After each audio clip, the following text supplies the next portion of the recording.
कि मुझे कुछ और क्वेश्चन ऐड करने चाहिए बिकॉज़ अकाउंटेंट का जो एग्ज़ाम है वो भी आने वाला है। इसमें बेसिक जो हमारा सब्जेक्ट नॉलेज जो डोमेन नॉलेज है वो 40 मार्क्स का है, जो कि पीजीटी था उसमें 70 मार्क्स का था। इसमें डोमेन नॉलेज 40 मार्क्स का है, आपको पता ही होगा। तो इसमें फ़िलहाल जो ये फर्स्ट है, इसमें मैं ये अपलोड कर रहा हूँ अकाउंटिंग का जो बेसिक कांसेप्ट होते हैं, उसको मैं अपलोड कर रहा हूँ। इसमें बेसिक तो ऐसा नहीं बोल सकता, लेकिन सारे ही सारे टॉपिक इसमें इन्वॉल्व हैं, ठीक है? तो यहाँ पे देखते हैं 91 क्वेश्चन है, the debit balance at the end of the year और इन अ कैश बुक शोन, क्या शो करता है एक डेबिट बैलेंस कैश बुक का? तो देखिए यहाँ पे एक चीज मैं बताना चाहूंगा, कोई भी एसेट होता है तो उसका बैलेंस निगेटिव नॉर्मली नहीं होता, ठीक है? जैसे कि नॉर्मली नहीं होता इन द सेंस कि कोई चीज ऐसी हो सकती है जो निगेटिव में जा सकती है।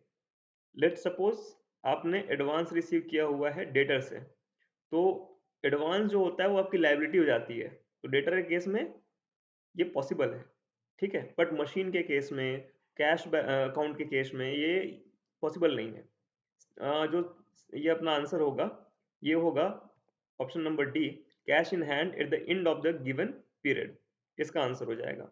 सेकंड जो क्वेश्चन है हमारा 92, ये है return inward book is kept to record. Return inward जो होता है, रिटर्न इन वर्ड देखिए ये सेम क्वेश्चन है जो मैंने जो मेरे एग्जाम में आया था कल EMRS में, उसमें रिटर्न आउटवर्ड उसका आंसर था, मैंने रिटर्न इनवर्ट कर दिया। एक्चुअली होता क्या है, हमें समझ नहीं पाते हैं उस पर्टिकुलर प्रेशर के कारण या कुछ, ठीक है? ये मुझे पता तो था लेकिन मैंने गलत कर दिया, ऐसा होता है। रिटर्न इनवर्ट बोलने का मतलब होता है कि जो रिटर्न आपके पास आया है ना? मतलब आपने सेल करा रहा होगा और वो आपके पास रिटर्न आया है, it means return of good sold, ठीक है? इसका आंसर हो जाएगा option C, return of good sold. Clear? Next question है 93, asset is equal to blank plus equity, ठीक है? तो इसका सबको ही पता है, ये नॉर्मल एक जो कंसेप्ट है अकाउंटिंग का, इसी डुअल कंसेप्ट पे, डुअल एस्पेक्ट कंसेप्ट पे ही ये चलता है कि भैया एक तरफ असेट होता है, दूसरी तरफ लाइबिलिटीज होती हैं, और लाइबिलिटीज में ही क्या होता है, इक्विटी और अदर लाइबिलिटी। इक्विटी बोलने का मतलब होता है फर्म की अपनी जो लगाई हुई पूंजी है, जो ओनर ने लगाई हुई है, ठीक है? नेक्स्ट क्वेश्चन पे चलते हैं। तो नेक्स्ट क्वेश्चन जो है वो है हमारा 94। 94 बोल रहा है, what indicates the initial amount the owner और owners of the business contributed. उस अमाउंट को क्या बोलते हैं जिसको बिजनेस के ओनर या ओनर्स जो होते हैं वो बिजनेस में कंट्रीब्यूट करते हैं। अभी हमने इसके बारे में बात करी, इसको हम इक्विटी भी बोल लेते हैं और कैपिटल ही बोल लेते हैं। क्लियर? नेक्स्ट क्वेश्चन पे आते हैं। नेक्स्ट क्वेश्चन है कि return outward should be allotted to. Return outward allot करना चाहिए कहाँ पे? सबको पता है रिटर्न आउटवर्ड जो है ये परचेस पे अलॉट होता है, ठीक है? क्योंकि हमने परचेस करा रहा होगा, उसको हमने वापस किया है, तो रिटर्न आउटवर्ड अलॉट कहाँ होता है? परचेस में। परचेस को हम रिटर्न जब करते हैं सेलर को, इसको हम परचेस अकाउंट में शो करते हैं। 96 है, which of these account show credit balance, कौन सा अकाउंट का क्रेडिट बैलेंस होता है, ठीक है? तो यहाँ पे आपको चार ऑप्शन दिए हुए हैं, capital account, one second, capital account, sales account, rent receivable account, all of these, ठीक है? तो 96 में आपसे बेसिक क्वेश्चन जो पूछा गया है वो है कि विच of the account show credit balance. तो ये जो कैपिटल आपका होता है ना? जो कैपिटल अकाउंट आपका होता है, ये आपका क्रेडिट बैलेंस ही होता है। सेल्स अकाउंट भी आपका क्रेडिट बैलेंस ही होता है।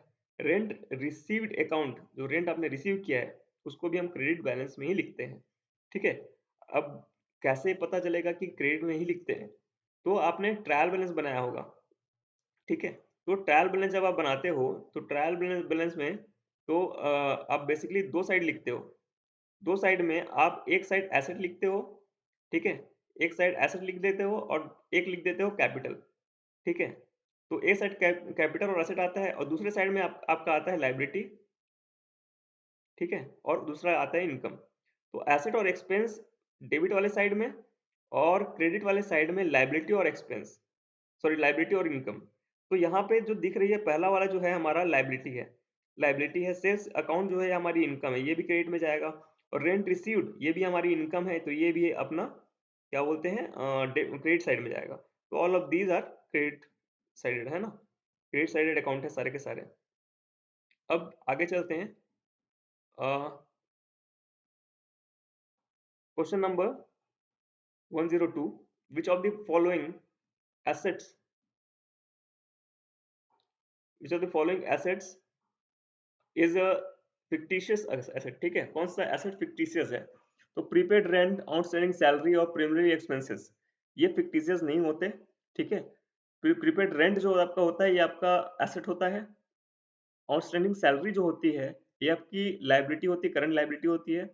प्रिमिलरी एक्सपेंसेस जो होते हैं ये भी आपके करंट एसेट्स में आ जाते हैं।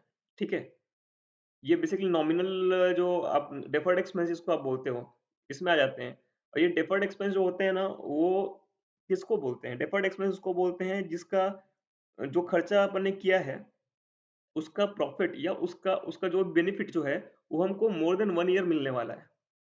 तो जब कोई प्रिलिमिनरी एक्सपेंसेस किया जाता है, तो प्रिलिमिनरी एक्सपेंसेस वो एक्सपेंस है जो बिज़नेस को एस्टेब्लिश करने के लिए किया गया होगा।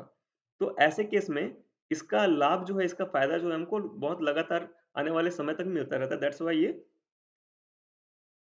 हमारा एक तरह का एसेट है। इसका जो सही आंसर होगा वो है गुडविल अकाउंट। ठीक है, गुडविल अकाउंट इसका सही आंसर होगा। 103, क्वेश्चन नंबर 103 है, mister A sold good for, है ना, 50,000 which includes a sale to a customer for rupees 5,500 at a cost plus 10%, but these goods were still in godown at risk of buyer. The total sale to be recorded is, देखो एक अपन ने 50,000 का जो है वो सामान cell किया। अब उस 50,000 के सेल में 5,500 का जो सामान है वो हमारे पास है, हमारे पास रखा हुआ है, बट वो बायर ने खरीद लिया है और उसके रिस्क में है वो। तो टोटल सेल कितना रिकॉर्ड करेंगे? ऑब्वियस सी बात है, टोटल सेल जो रिकॉर्ड करेंगे हम वो अपन 50,000 ही रिकॉर्ड करेंगे। अब क्योंकि वो बायर का रिस्क है, हमारा रिस्क नहीं है। इन केस अगर हमारे गोडाउन में आग भी लगती है या कुछ होता है तो उसका रिस्क हो जाएगा। क्लियर? उसके बाद question number 104, which are the following parties are involve in bill of exchange? कौन सी पार्टी होती है? एक तो भैया ड्रॉ जो करने वाला होता है, ड्रॉवर होता है। ठीक है, जो जिसके लिए ड्रॉ करता है वो ड्रॉ ही हो जाता है, और जिसको पेमेंट होता है वो, है ना, वो पे ही होता है। तो all of these parties are involve in bills of exchange. Next question जो है,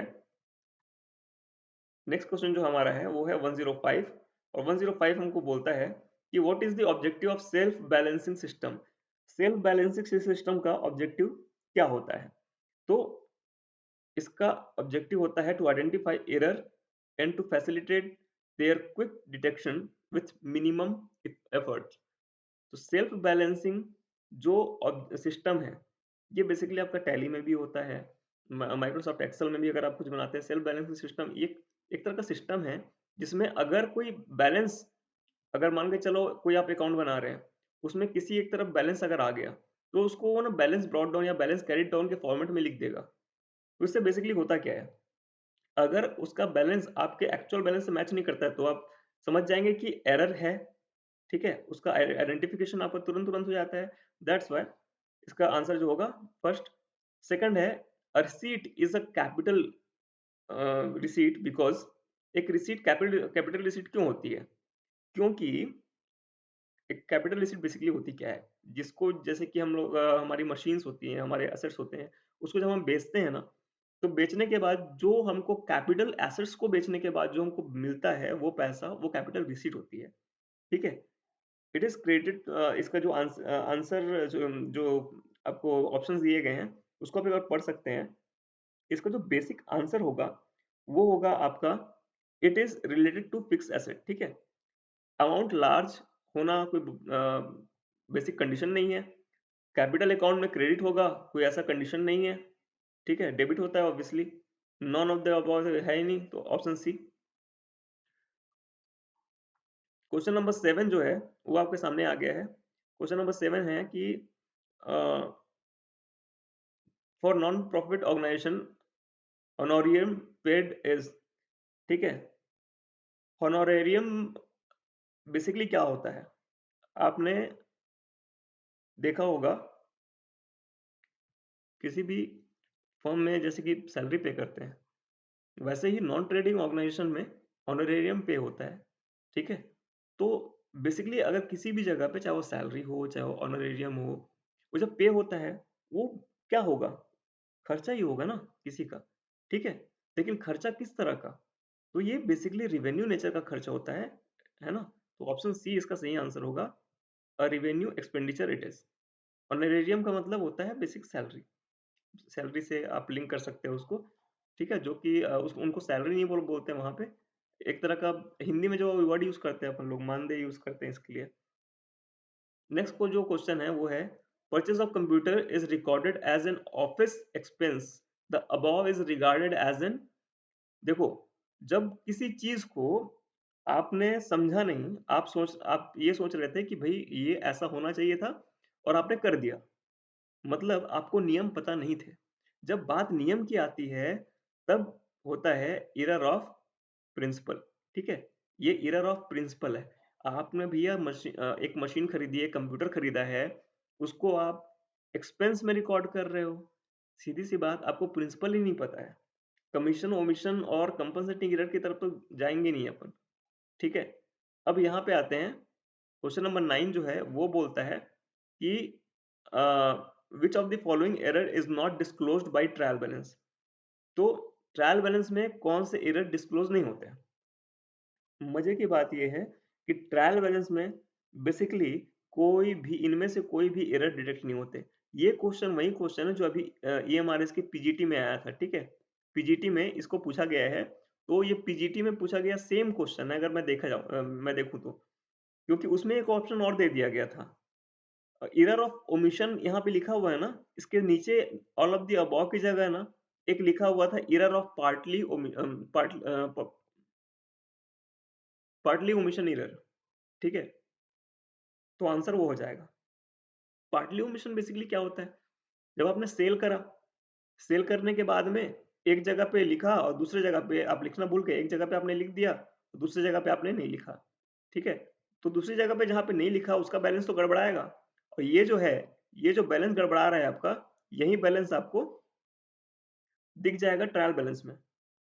तो दैट्स व्हाई, क्योंकि अपन को पता है, एक एक बहुत बेसिक सा फंडा जो होता है वो अपन को पता है कि एसेट जो होता है वो अगर बढ़ता है तो दो चीजें होंगी, या तो हमारा कैश कम हो रहा होगा, अगर एसेट बढ़ रहा है तो कैश कम हो रहा होगा, या फिर हमारी हमारी लाइबिलिटी भी बढ़ जाती है। तो कुछ ना कुछ तो आपको फैक्टर वहां समझ में आएगा। क्लियर है। नेक्स्ट क्वेश्चन है क्वेश्चन नंबर 10।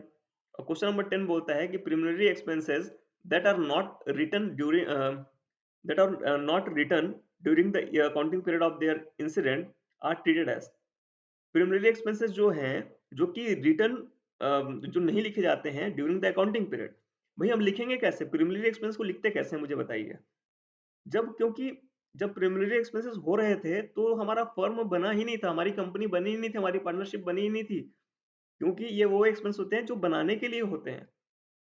तो एक तरह से ये फिक्टिशियस एसेट्स होते हैं। क्लियर। ये हमारे फिक्टिशियस एसेट हैं, कोई भी ऐसा एक्सपेंस जो कि किया गया है, लेकिन वो प्रभाव में नहीं है, मतलब दिखता नहीं है, लेकिन उसका, सॉरी, उसका प्रभाव तो है लेकिन वो दिखता नहीं है। तो ऐसे एक्सपेंस जो किए गए थे, अगर वो एज एन एसेट वर्क कर रहा है तो फिक्टिशियस एसेट होगा, ठीक है। और अगर एक्सपेंस है तो उसको ऑन द स्पॉट एक्सपेंस मान के रिकॉर्ड कर दिया जाता है, अगर वो एक्सपेंस है और उसका कोई इम्पैक्ट भी नहीं आ रहा है तो उसको एज एन एक्सपेंस रिकॉर्ड कर देंगे। लेकिन अगर कोई ऐसा एक्सपेंस है जिसका इम्पैक्ट हमको बहुत सालों तक दिखेगा, तो उसको एसेट मान लिया जाता है। क्लियर हो गया होगा शायद, अगर आपको लगता है तो प्लीज कमेंट कर दीजिएगा। 10111 जो हमारा क्वेश्चन है 111, विच of the following is not a current asset. ये तो बहुत इजी है, ऐसा क्वेश्चन ये हमारे इसमें आ भी सकता है। तो रिसीवेबल्स हमारे करंट एसेट हैं, इन्वेंट्री हमारा करंट एसेट है, प्रीपेड एक्सपेंस हमारे करंट एसेट होते हैं, लेकिन प्रीमिलरी एक्सपेंस जैसे कि ऊपर वाले क्वेश्चन में आपको बताया है, ये हमारे करंट एसेट नहीं होते हैं। क्लियर, ये हमारे क्या होते हैं, फिक्टिशियस एसेट्स होते हैं। Clear. Which of the following is not a current asset, ठीक है, कौन सा एक करंट एसेट नहीं है? तो कैश एक करंट एसेट है, इन्वेंट्री करंट एसेट है, आपको पता होगा कि बिल्डिंग हमारा करंट एसेट नहीं है, ओके, बिल्डिंग हमारा करंट एसेट नहीं है, तो option D will be right answer. Profit on the sale of asset is used to create a, profit जो सेल पे होता है उसको क्या क्रिएट किया जाता है उससे? तो ऑब्वियस सी बात है, आप जनरल रिजर्व क्रिएट करते हैं profit on sale of asset, ठीक है, एसेट को sale, sorry sorry, next question है,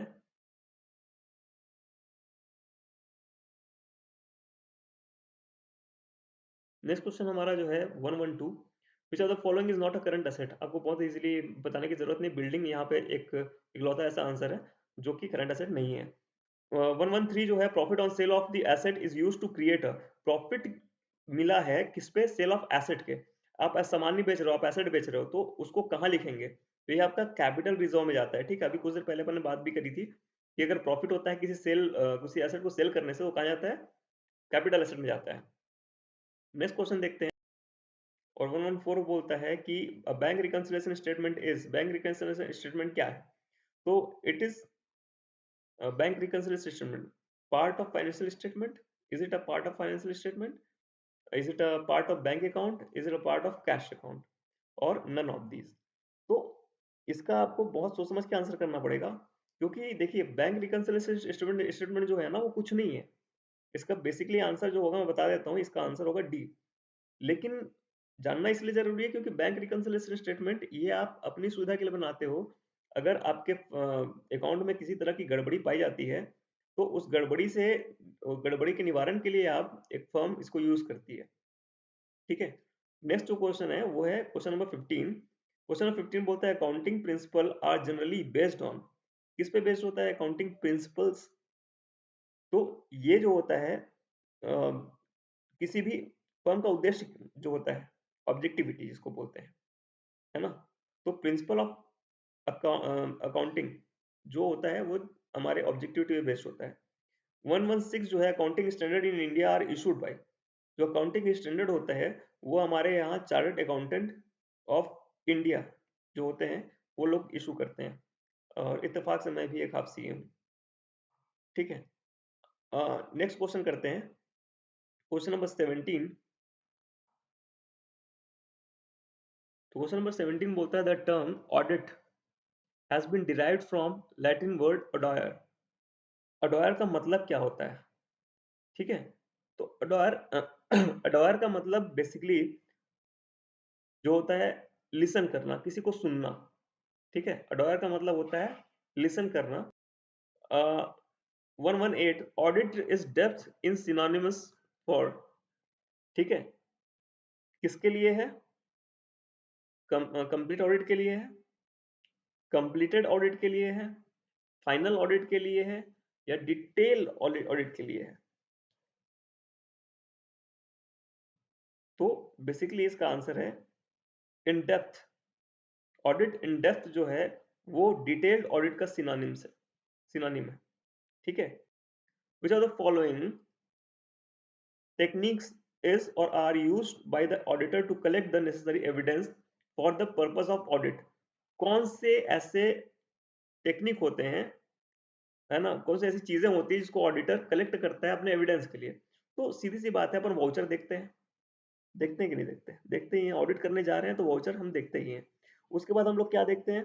हम लोग किसी फिजिकल एविडेंस की भी तलाश करते हैं। फिजिकल एविडेंस की तलाश करने के बाद में अपन टेस्ट चेकिंग भी करते हैं अपने से, होगी कि भैया तुम सही है कि नहीं है। तो इसका आंसर हो जाएगा ऑप्शन डी, ठीक है। नेक्स्ट जो है वो आपका क्वेश्चन नंबर 120, और 120 बोलता है scope of audit is decided by, audit का स्कोप जो होता है वो किसके द्वारा डिसाइड किया जाता है? तो ये जब क्या बोलते हैं स्कोप ऑफ ऑडिट होती है, तो ऑडिट में आपका साफ साफ बोला गया है कि जो लॉ है स्टेचुटरी ऑडिट का, ठीक है, and employer in private audit, जो अब स्टेचुटरी ऑडिट करेंगे, कुछ देर पहले मैं यहाँ पे बता भी रहा था, तो स्टेचुटरी ऑडिट जब अपन करते हैं तो ये कंपलसरी ऑडिट होती है। स्टेचुटरी ऑडिट को अपन कंपलसरी ऑडिट भी बोलते हैं। तो ये कौन डिसाइड करता है? ये लॉ डिसाइड करता है।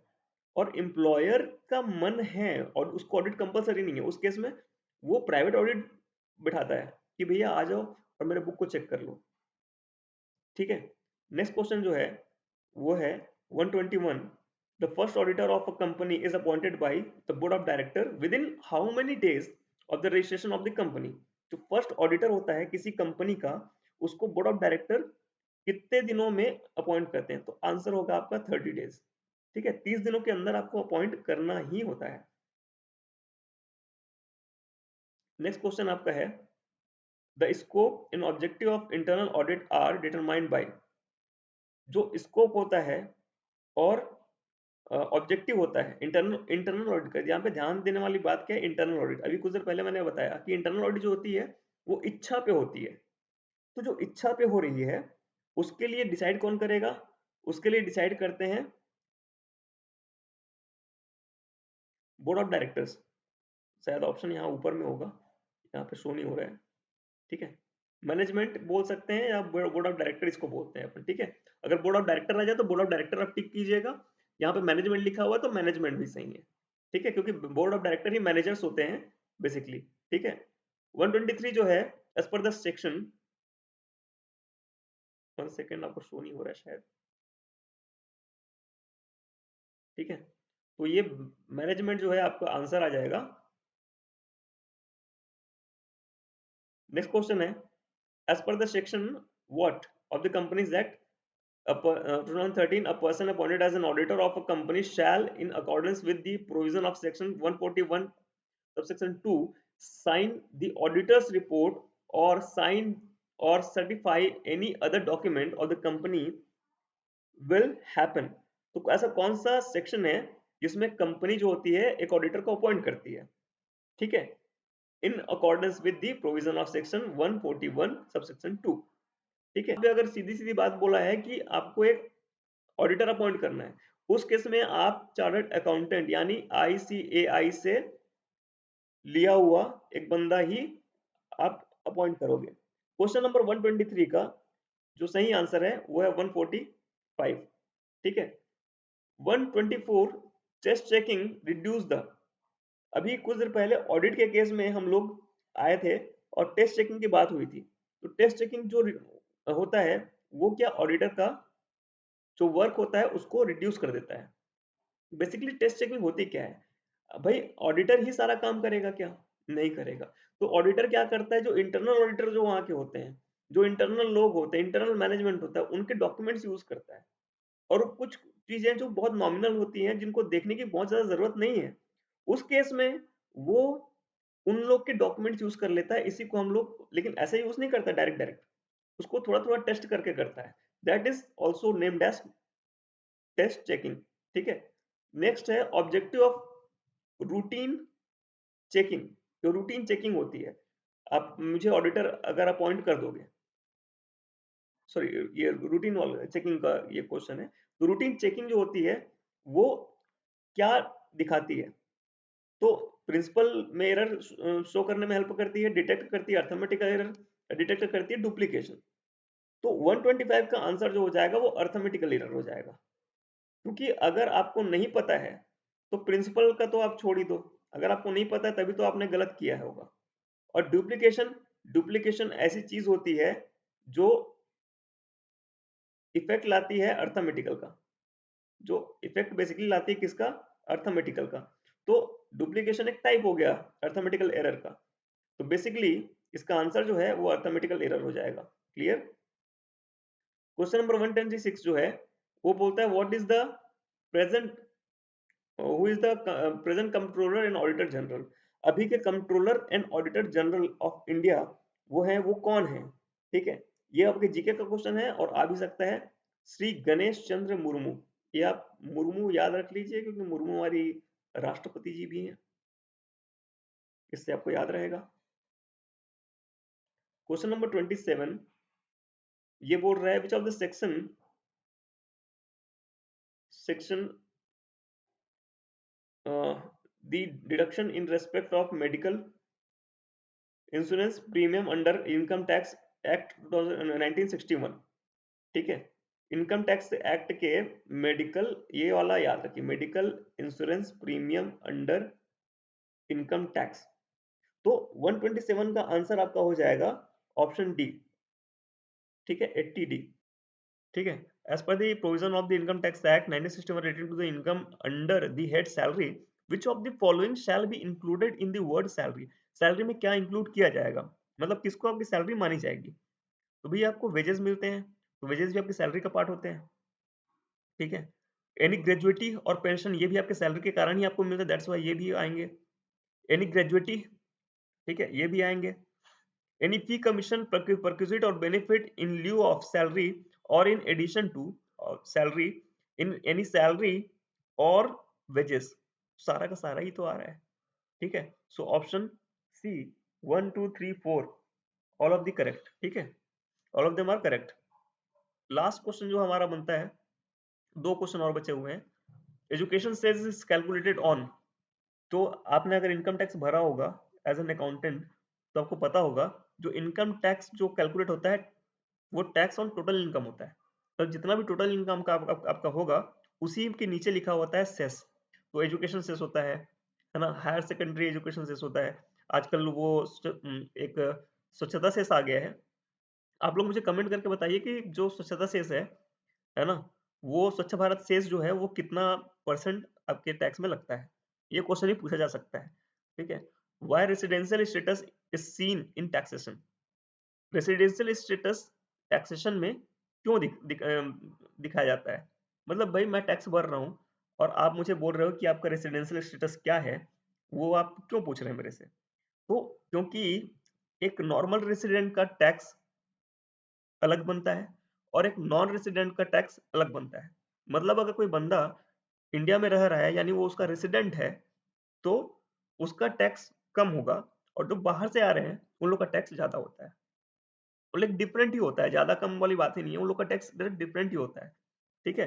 तो ये आप वो टैक्स रेट वाला पढ़ लेना। और एक वो होता है 180 डेज़ वाला फ़ॉर्मूला, ठीक है? कि एक बंदा, एक पर्सन को कब हम लोग रेसिडेंशियल बोलते हैं और कब उसको बोलते हैं कि वो नॉन रेसिडेंट है, एनआरआई है, ठीक है? वो वाला जो है आप लोग करके आइएगा। नेक्स्ट टाइम जो है इनकम टैक्स से ही रिलेटेड जितने भी आपके एमसीक्यूज़ हैं, वो मैं यहाँ पे लाने की कोशिश करूँगा। Thank you so much.